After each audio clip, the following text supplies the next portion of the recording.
Hello everyone, welcome to Physio Tales by Vihi. So the biggest question is, physiotherapist patient ni treat chestaru? So physiotherapy is not just one treatment, it has different branches and each branch treats different kinds of patients. So number 1, orthophysiotherapy. ఇది bones, joints, muscles and spine related problems like neck pain, knee pain, fractures or post surgery recovery కి help అవుతుంది.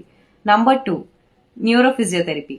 ఇది stroke, paralysis or Parkinson's diseases like nerve related problem కి help అవుతుంది.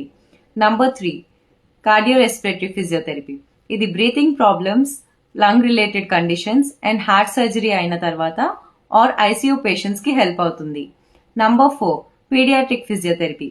ఇది babies and children లో delayed milestones, developmental issues or movement disorders కి help అవుతుంది. So this is not all. Let's continue in the part 2. Thank you and follow for more physiotherapy awareness videos.